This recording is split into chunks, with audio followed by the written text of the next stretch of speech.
السلام عليكم ورحمة الله وبركاته، أهلا بيكم في حلقة جديدة. النهاردة هنشرح برنامج فيلمورا بالكامل للمبتدئين في أقل من ربع ساعة، فيلا بينا نبدأ. أول ما تفتح برنامج فيلمورا هتظهر قدامك الشاشة بالشكل ده كده.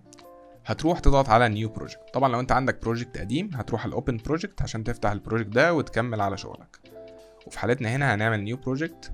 تمام، وهيفتح قدامك الشاشة بالشكل ده كده.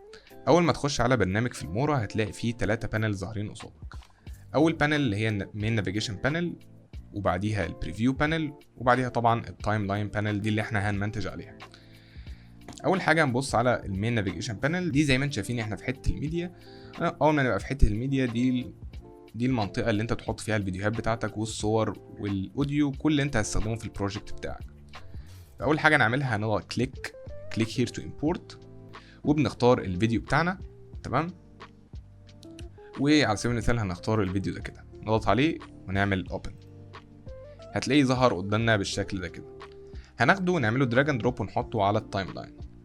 طبعا دي الحته اللي احنا كل شغلنا هيبقى في المنطقه دي، وكل البانلز تانية بتبقى حاجات مساعده لينا واحنا بنمنتج.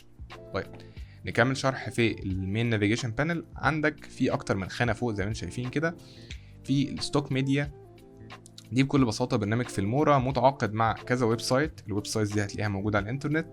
دي بقى عليها فيديوهات وصور وحاجات جاهزه ممكن تستخدمها في المونتاج بتاعك.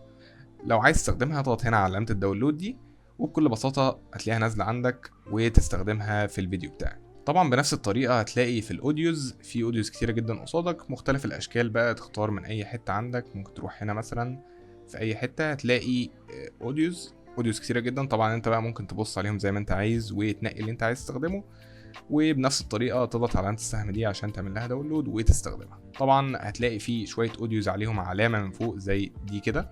تمام، ده معناه ان هو بيد، محتاج تدفع فلوس عشان تستخدم الاوديو ده. فانت عشان تظهر قدامك الفري بس، ممكن تروح من هنا وتضغط على علامه الفري دي، هيظهر لك كل الفري اوديو عشان تستخدمه. وبنفس الطريقه برضو هتلاقي في التايتل عندك انواع تايتلز كتيره جدا ممكن تبص عليها وتستخدمها. طبعا انت ممكن تبص على الفيديو او التايتل اللي قصادك ده قبل ما تحمله، تهوفر عليه بالماوس هتلاقيه ظاهر قدامك بالشكل ده كده، بيعرض لك شكله عامل ازاي. ممكن بقى تستخدمه زي ما انت عايز. على سبيل المثال مثلا نستخدم ده، نضغط على علامة السهم نعمله داونلود، وبعد ما يتحمل هتاخده وتعمله دراج اند دروب وتحطه على التايم لاين بتاعك. تاخده مثلا ونحطه هنا كده. نيجي نشغله كده هتلاقيه بالمنظر ده، جاب لك التكست اللي كان قصادك ده وحملته بكل بساطه وعملت تكست شكله ظريف. طبعا بقى ممكن تحكم زي ما انت عايز في الخصائص بتاعه التكست ده. ممكن تغير الاسم اللي مكتوب، ممكن نكتب مثلا عمرو ياسر. تمام، هتلاقي التكست اتغير زي ما انت عايز. ممكن بقى تلعب في 3D ميل بريسيتس، ممكن تختار حاجات تانية وتحملها. ممكن تلعب في السكيل، ممكن تلعب زي ما انت عايز بقى في كل خصائص التكست ده. طيب دلوقتي انا عايز اشيل التكست، هعمل له سيلكت واضغط ديليت على الكيبورد، هيتمسح معايا التكست. وبنفس الطريقه بقى في ترانزيشنز ممكن تستخدمها، والترانزيشنز دي بتحطها ما بين كليب والتاني. ممكن مثلا نقطع الحته دي كده عشان ده فيديو واحد، ممكن نقطع الحته دي ونحط مثلا هنا ترانزيشن بالشكل ده كده. طبعا ده انا محمله اوريدي، ممكن بقى تحمل زي ما انت عايز اي ترانزيشن انت عايزه. ناخده ونحطه دراج اند دروب وما بين التو كليبس، هتلاقيه بقى بالمنظر ده كده. نيجي نشغله هنلاقيه بقى بالشكل ده. وطبعا بقى ممكن تنزل اي ترانزيشن زي ما انت عايز، نقي بقى واقعد تشوفهم كلهم واستخدم اللي انت عايزه. نفس الكلام في افكتس، في حاجه اسمها RGB ستروك، في حاجه اسمها جليتش ديبريشن. في بقى افكتس قدامك زي ما انت عايز ممكن تحطها على الفيديوهات بتاعتك. وبنفس الطريقه في برضو paid وفري افكتس. وبنفس الكلام بقى في ستيكرز ممكن تستخدمها، وفي تمبلتس. والتمبلتس دي بتبقى فيديوهات جاهزه للناس اللي لسه بادئه مونتاج او لسه مش قويه قوي في المونتاج. بتبقى فيديوهات جاهزه اوريدي، انت بتاخدها تعمل لها داونلود، ممكن بقى تقعد تغير فيها، تغير الصور اللي موجوده، ودي بتبقى اسهل يعني في عمليه المونتاج يعني. طيب دلوقتي خلصنا المين نافيجيشن بانل، نخش على البريفيو بانل. البريفيو بانل دي وظيفتها بسيطه جدا، ومع ذلك هي اهم حاجه تقريبا في الشاشه اللي قصادك. هي بتعرض لك اللي انت بتمنتجه. اي افكت، اي حاجه حطيتها على تايم لاين بتتعرض هنا على البريفيو اريا، تشغل وتوقف عشان تعرض الحته اللي انت عايزها في التايم لاين. في حاجه تانية برضو هتلاقيها الفول كواليتي اللي فوق دي بكل بساطه بتحدد الكواليتي بتاعت البريفيو اريا. دي وظيفتها ايه؟ وظيفتها ان انت مثلا لو اللابتوب بتاعك امكانياته ضعيفه شويه او بيعلق وانت بتمنتج، فانت ممكن تقلل الكواليتي بتاعت البريفيو بس، مع العلم ان الفيديو اللي انت هتعمله اكسبورت في الاخر مش هيتاثر باي حاجه من الحاجات دي بس حاجه عشان خاطر لو المونتاج انت في نص المونتاج الفيديو بيعلق، تتحكم في الكواليتي هنا، فلما تقللها ممكن ما يقعدش يعلق تاني. تمام، ده كل حاجه بالنسبه للبريفيو اريا. نروح بقى للتايم لاين. طيب زي ما قلت لكم، اي حاجه حطيتها ممكن تعملها سيلكت، ممكن تعملها ديليت، زي ما انت عايز تتحكم في اي حاجه. طيب طبعا هنا لو الكليب بتاعك طويل شويه، او لو انت عايز تتحكم في ايه اللي ظاهر قدامك من الكليب، ممكن تضغط هنا بالماوس تشد يمين وشمال، هتلاقي الكليب مهما كان طوله بيظهر قصادك بالشكل ده كده.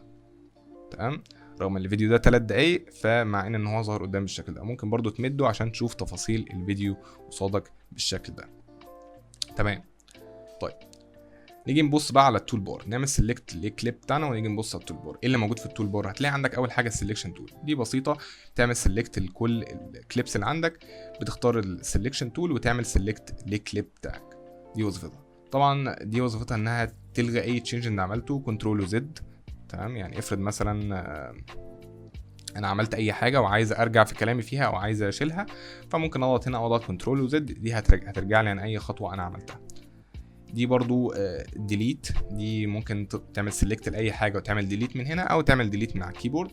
عندك بقى السبليت تول، ودي اهم تول تقريبا في المونتاج، واللي انت بتقطع بيها الكليبس بتاعتك. فممكن نقف مثلا في الحته دي كده ونضغط علامه السبليت دي، هتلاقي الاثنين دول اتقسموا بقوا ايه، 2 كليبس. طبعا بنفس الطريقه ممكن تضغط هنا برضو هتعمل لك كات بنفس الطريقه، او ممكن تضغط يعني مثلا لو وقفنا هنا ممكن تضغط كنترول وبي على الكيبورد، هيبتدي يقطع لك برضو الفيديو بتاعك. نرجع نختار السلكشن تول، هتلاقي ايه 3 فيديوهات اتفرقوا عن بعض. بعد كده هتلاقي عندك الكروب تول، هتلاقيها الاختصار بتاعها الت وسي. لما تضغط على الكروب تول هيبتدي يفتح لك ويندو، وظيفتها ببساطه ان انت ممكن تشيل حته من الفيديو بالكامل وهيخلي لك الباقي شاشه سوداء. دي لو انت عايز تعمل كروب الحاجه، تشيل حاجه في الفيديو، دي الطريقه. وبعد كده بقى عندك التكست تول، دي لو انت عايز تعمل تكست كويك تكست على الفيديو بتاعك، ودي بتتحكم في السبيد بتاع الفيديو. ممكن لو انت عايز تقلل الفيديو بيديك سرعات معينه تقلل بيها الفيديو، لو انت عايز تسرع الفيديو بيديك سرعات لغايه 100x تسرع بيها الفيديو بتاعك. لو انت عايز تعمل له ريفرس برضو في اوبشنز كتير قوي في السبيد. وبعد كده بقى بقيه التولز دي بتبقى بروفيشنال شويه، او مش هتحتاجها في اوائل وانت بادئ تبتدي مونتاج، او اي مبتدئ يعني لسه جاي يبدا مونتاج مش هيحتاج تولز من اول هنا. طبعا هنشرحهم فيديوهات قريب كل التولز دي، واي حاجه ما قلناهاش في الفيديو ده. اخر حاجه معانا بقى وهي اخر بانل بتبقى موجوده على اليمين، انت لما بتعمل سيلكت الفيديو بتاعك تبتدي بقى تتحكم باي حاجه ليها علاقه بالفيديو ده. طبعا انا اخترت كليب ده مثلا، ركز على الكليب الصغير ده مثلا، عملت له سيلكت. تمام، اي حاجه انا بغيرها هنا بتتغير على الكليب ده. طبعا ده السكيل بتاعك، يعني مدى كبر الفيديو. لو لاحظتوا انا هضغط عليها دلوقتي وحركها ناحيه اليمين فالرقم ده هيزيد، هتلاحظ معاك ان الفيديو السكيل بتاعه بيكبر. تمام، طيب ده وظيفتها ايه؟ دي وظيفتها البوزيشن، لو انت عايز تحركها ناحيه الشمال بتحركها ناحيه الشمال، لو انت عايز تحركها ناحيه اليمين تشدها ناحيه اليمين بالشكل ده كده. دي وظيفتها ايه؟ دي بتعمل روتيت بانجل معينه، تبتدي تشد الانجل هتلاقي الفيديو روتيت معاك باي شكل انت عايزه. تمام، نرجع تاني زي ما كان. ودي برضو روتيت برضو بس بزوايا بقى، اللي هو مثلا عايز تخلي الحته دي مكان الحته دي تعمل فليب كده، لو ضغطت عليها تاني يرجعها. عندك الفليب برضو بتبقى من فوق لتحت بنفس الطريقه. عندك دي بتغير الفيديو بنسبه 90 درجه ناحيه الشمال، فيبتدي يروح كده وبعدين يروح كده، ودي بتغيرها ناحيه اليمين فيرجع تاني. طيب انا دلوقتي عملت كل ده وعايز بقى ارجع في كلامي في كل ده، عايز ارجعه تاني زي ما كان. ممكن بقى اروح على كل واحده فيهم واضغط على ريتيرن، دي هترجعني لكل واحده فيهم في التغيير، او ممكن اضغط من هنا من فوق هترجع لي كل اللي انا عملته ده زي ما كان بالشكل ده كده. عندي بقى اوبشنز تانية تحت زي الاوباسيتي مثلا، تبتدي دي ظهور الفيديو بتاعك، كل ما تقلها كل ما الفيديو يبتدي يقل ظهوره. طيب دي بالنسبه لخانه الفيديو. ممكن نخش على خانه الاوديو. ممكن من هنا تتحكم في علو الصوت اللي انت بتستخدمه، وانت مش هتحتاج في الاول اي حاجه من الحاجات دي. اهم حاجه بس تعرف ان انت الفوليوم لما تحركه من هنا بتبتدي تقلله او تزوده. طبعا بقى في برضو كلر افكتس، تغير في، تلاقي في عندك تمبلتس هنا مثلا تبتدي تحطها، بتغير لك شكل الالوان بتاع الصوره، تبتدي تعمل لك شكل معين. تمبلتس كلها بتبقى جاهزه. ممكن تبتدي تغير هنا انت يدوي بقى الكالرز بتاعه الفيديو بتاعك، ودي هنبقى نشرحها فيديو قريب. واظن بس كده البانل بتاعه الكالر. عندك بعد كده بقى السبيد، دي نفس الطريقه برضو. كان ممكن من هنا تغير السبيد، ممكن من هنا برضو تزود سرعه الفيديو بتاعك او تقلله زي ما انت عايز.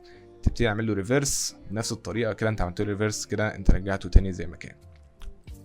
وبعد ما تكون خلصت بقى كل الايديتس اللي انت محتاج تعملها في الفيديو بتاعك، ومحتاج بقى خلاص تاخده عشان تستخدمه في مكان تاني، تبتدي بقى نعمل له اكسبورت. نعمل له اكسبورت ازاي؟ هروح على الاكسبورت اللي فوق دي، هنضغط عليها، هيفتح لك منيو قصادك بالشكل ده كده. هيبتدي زي ما انت شايف يظهر لك فوق كذا اوبشن، هتلاقيه موجود على اللوكال ده اللي هو هيعمل اكسبورت على الجهاز بتاعك، وده اللي انت محتاجه. طبعا هو مديك اوبشنز تانية اللي انت ممكن تحطه على يوتيوب على طول من هنا، تحط ثامبنيل وتحطه على يوتيوب من هنا على طول دايركت. ممكن تحطه على تيك توك دايركت برضو، ممكن تطلعه شكل DVD. ممكن دي اوبشنز كلها بيديها لك في المورا، بس احنا هنستخدمه لوكال دلوقتي، هنحطه على الجهاز بتاعنا. طبعا ممكن تغير اسم هنا الفيديو بتاعك زي ما انت عايز، سميه مثلا في المورا توتوريال مثلا. تمام. طبعا ممكن تخزنه في المكان اللي انت عايزه، من هنا تضغط هنا وتختار الفولدر اللي انت محتاج تخزنه فيه. البريسيت هتلاقيها ماتشد بروجكت سيتنجز، سيبها زي ما هي. انت عايز البروجكت بتاعك يبقى نفس الفيديوز، كواليتي بتاعت الفيديوز اللي انت مستخدمها. هتخلي الفورمات MP4، ده الفورمات بتاع الفيديو يعني. وبعد كده هننزل على الكواليتي تحت، هتلاقيها موجوده ديفولت على ريكومند. طبعا انت ممكن تزودها تخليها هاير لو انت عايز تزود جوده الفيديو بتاعك، بس طبعا حجم الفيديو نفسه هيزيد زي ما انت عايز. بقى شوف هتعملها ايه. الريزوليوشن والفريم ريت ما تلعبش فيهم خالص، هما كده مظبوطين على الفيديوز اللي انت مستخدمها في البروجكت. ما اظنش انك هتحتاج تغير في اي سيتنجز تاني في الاكسبورت. طبعا هتلاقي تحت ظاهر قصادك الديوريشن بتاع الفيديو والسايز بتاعه. بعد ما تكون خلاص اتاكدت من كل حاجه، تبتدي تضغط على اكسبورت، هتلاقيه في المكان اللي انت خزنته فيه. وبكده نكون شرحنا تقريبا كل حاجه ممكن تحتاجها في برنامج فيلمورا لو انت لسه جاي تبدا مونتاج. فاتمنى تكون الحلقه عجبتكم، ما تنسوش تعملوا لايك للفيديو وتشتركوا في القناه، واشوفكم الحلقه الجايه. سلام.